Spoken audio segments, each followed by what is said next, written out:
Assalamualaikum warahmatullahi wabarakatuh. Perkenalkan, nama saya Cindy dengan NIM 9020124 dari kelas manajemen D.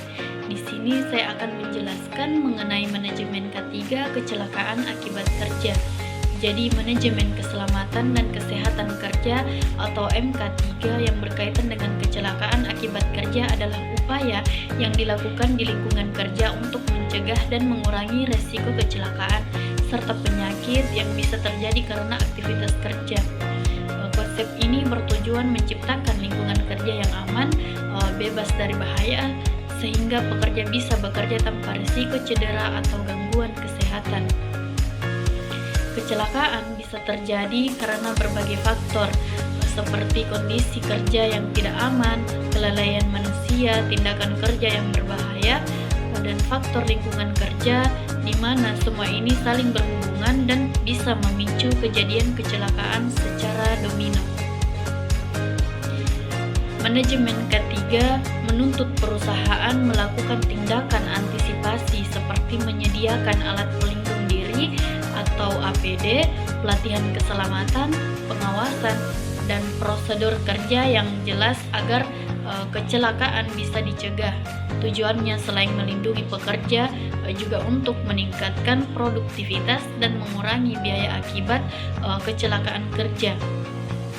Dengan kata lain, MK3 adalah sistem yang menjaga keselamatan dan kesehatan pekerja agar tidak mengalami cedera atau penyakit akibat pekerjaan, sehingga pekerjaan bisa berjalan lancar dan aman dengan risiko yang minimal.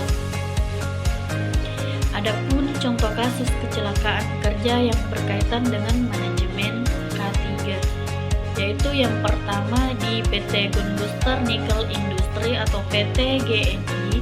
Pada Februari 2023 terjadi kecelakaan seorang buruh yang mengoperasikan dump truck di area tambang yang akhirnya meninggal dunia.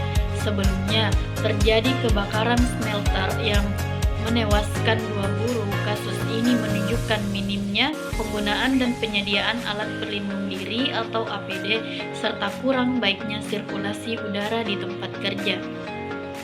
Adapun contoh yang kedua yaitu pada proyek pembangunan LRT di Palembang pada Agustus 2017, kren seberat puluhan ton terjungkal akibat jalan amblas dan keretakan lingkungan kerja, menyebabkan kerusakan dan membahayakan lingkungan sekitar.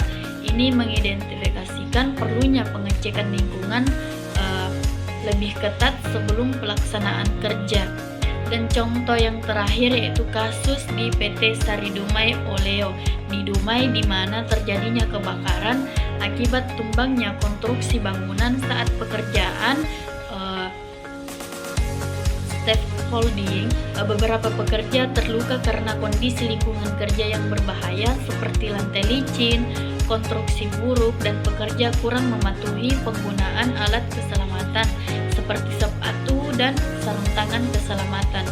Jadi contoh-contoh ini memperlihatkan bagaimana kegagalan dalam menerapkan MK3 seperti kurangnya APD, pengawasan yang lemah, dan kondisi kerja yang tidak aman dapat berujung pada kecelakaan kerja serius yang merugikan pekerja dan perusahaan. Mungkin itu saja yang bisa saya sampaikan. Wassalamualaikum warahmatullahi wabarakatuh.